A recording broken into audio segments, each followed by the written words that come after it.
ರನ್ಯಾರಾವ್ಗೆ ಕಂಟಕವಾಯಿತು gold smuggling. G R ಎದುರು shocking news ಅನ್ನ ಬಿಚ್ಚಿಟ್ಟಂತ Sahil. Gold smuggling ಪ್ರಕರಣದ 3ನೇ ಆರೋಪಿ ಆಗಿರುವಂತಹ ಸಾಹಿಲ್ ರನ್ಯಾರಾವ್ಗೆ ಈಗ ಈ ಗೋಲ್ಡ್ ಸ್ಮಗ್ಲಿಂಗ್ ವಿಚಾರ ದಿನದಿಂದ ದಿನಕ್ಕೆ ಕಂಟಕವಾಗ್ತಾ ಇದೆ.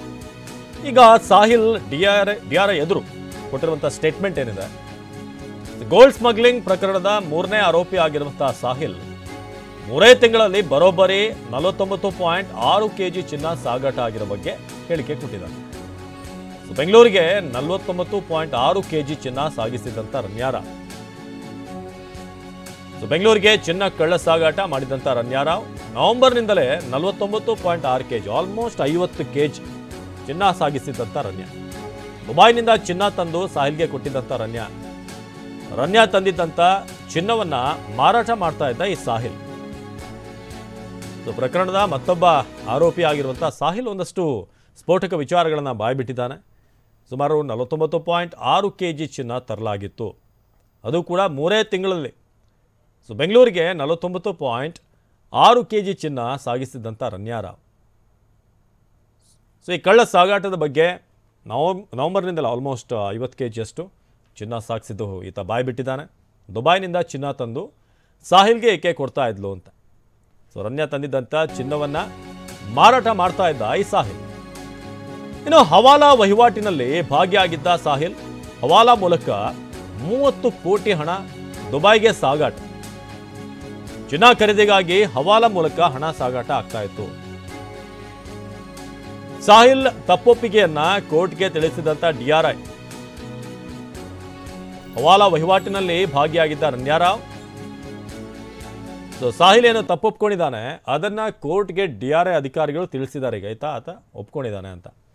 ಪ್ರಜ್ವಲ್ ಈ ಬಗ್ಗೆ ಹೆಚ್ಚಿನ ಮಾಹಿತಿಯನ್ನು ನೀಡ್ತಾರೆ ನೇರ ಸಂಪರ್ಕದಲ್ಲಿ. ಪ್ರಜ್ವಲ್, ಈಗ ಸಾಹಿಲ್ ಇಂಟ್ರಾಗೇಷನ್ ಮಾಡಿದಾಗ ಏನೆಲ್ಲ ವಿಚಾರವನ್ನು ಈತ ಬಾಯ್ ಬಿಟ್ಟಿದ್ದಾನೆ, ಅದು ಕೂಡ 49.6 kg ಚಿನ್ನ ಆಲ್ಮೋಸ್ಟ್ 3 ತಿಂಗಳಲ್ಲಿ.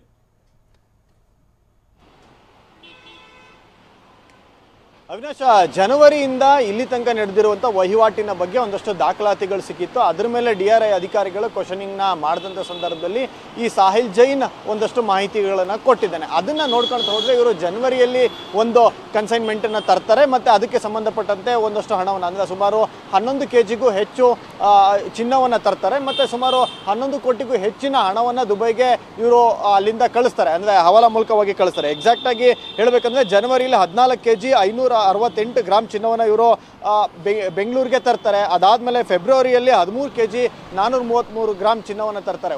ಮತ್ತು ಮಾರ್ಚ್ನಲ್ಲಿ ಸುಮಾರು 14 kg 200 ಗ್ರಾಮ್ ಚಿನ್ನವನ್ನು ತರ್ತಿದ್ದಂಥ ಸಂದರ್ಭದಲ್ಲಿ ಡಿಆರ್ಐ ಅಧಿಕಾರಿಗಳಿಗೆ ಸಿಕ್ಕಾಕಂತಾರೆ. ಒಟ್ಟಾರೆಯಾಗಿ 3 ತಿಂಗಳಲ್ಲಿ 49 kg 600ಕ್ಕೂ ಹೆಚ್ಚು ಗ್ರಾಮ್ ಚಿನ್ನವನ್ನು ಇವರು ಇಲ್ಲಿಗೆ ತಂದಿದ್ದಾರೆ, ಅಂದರೆ ಬೆಂಗಳೂರಿಗೆ, ಅಂದರೆ ಭಾರತಕ್ಕೆ ಅಕ್ರಮವಾಗಿ ತೆಗೆದುಕೊಂಡು ಬಂದಿದ್ದಾರೆ. ಮತ್ತು ಆ ಚಿನ್ನವನ್ನು ಪರ್ಚೇಸ್ ಮಾಡುವ ಉದ್ದೇಶದಿಂದ ಮತ್ತು ಅದಕ್ಕೆ ಬೇಕಾದಂಥ ರೀತಿಯಲ್ಲಿ ದುಬೈಗೆ ಸುಮಾರು 30 ಕೋಟಿ ಹಣವನ್ನು ಹವಾಲಾ ಮಾಡಿದ್ದಾರೆ. ಇಲ್ಲಿ ಇನ್ನೊಂದು ಇಂಟ್ರೆಸ್ಟಿಂಗ್ ವಿಚಾರ ಏನಂತ ಅಂದರೆ, ಪ್ರತಿ ಸಲ ಒಂದು ಇನ್ಸಿಡೆಂಟ್ ಆದಾಗಲೂ, ಪ್ರತಿ ಸಲ ಚಿನ್ನವನ್ನು ತಂದಾಗಲೂ ಹವಾಲವನ್ನು ಮಾಡಿಕೊಟ್ಟಂಥ ಸಂದರ್ಭದಲ್ಲಿ ಈ ಸಾಹಿಲ್ ಜೈನ್ಗೆ ಒಂದೊಂದು ಕನ್ಸೈನ್ಮೆಂಟಿಗೆ ಒಂದೊಂದು ಸಲ 55,000 ರೂಪಾಯಿಯನ್ನು ಕೊಡ್ಲಾಗ್ತಿರುತ್ತೆ. ಅಂದರೆ ಒಂದು ಸಲ ಕೆಲಸ ಮಾಡಿಕೊಟ್ರೆ ಅವನಿಗೆ 55,000 ರೂಪಾಯಿ ಕೊಡ್ತಾರೆ. ಇದು ಅವನ ಫೀಸ್ ಅಂತೆಲ್ಲಾರು ಕರಿಬೋದು ಅಥವಾ ಅವನಿಗೆ ಕೊಡುವಂಥ ಹಣ ಅಂತೆಲ್ಲಾರು ಕರಿಬೋದು. ಅವನು ಇವರಿಗೆ ಚಿನ್ನ ಮಾರಾಟ ಮಾಡಲಿಕ್ಕೆ ಮತ್ತು ಚಿನ್ನವನ್ನು ಪರ್ಚೇಸ್ ಮಾಡಲಿಕ್ಕೆ ಬೇಕಾದಂಥ ಹಣವನ್ನು ಹವಾಲಾ ಮಾಡಲಿಕ್ಕೆ ಎರಡಕ್ಕೂ ಕೂಡ ಸಹಾಯ ಮಾಡ್ತಿದ್ದ ಅನ್ನೋದು ತನಿಖೆ ವೇಳೆ ಗೊತ್ತಾಗಿದೆ.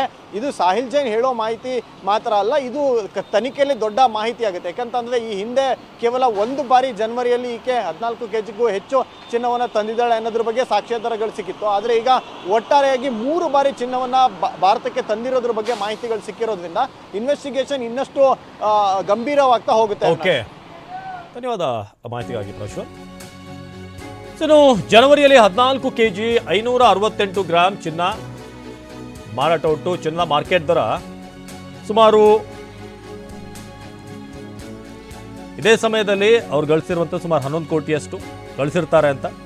ದುಬೈಗೆ ಹವಾಲಾ ಮೂಲಕ ಕಳಿಸಿದಂಥ ರನ್ಯಾರಾವ್ 11 ಕೋಟಿ 55 ಲಕ್ಷ ಆಲ್ಮೋಸ್ಟ್ 13 kg 433 ಗ್ರಾಮ್ ಚಿನ್ನ ಮಾರಾಟ. ಜನವರಿಯಲ್ಲಿ 14 kg 568 ಗ್ರಾಮ್ ಚಿನ್ನ ಮಾರಾಟ. ಹೀಗೆ ಬಹಳ ದೊಡ್ಡ ಲಂಪ್ಸಮ್ ಅಮೌಂಟ್ನಲ್ಲೇ ಮಾರಾಟ ಮಾಡಲಾಗಿದೆ.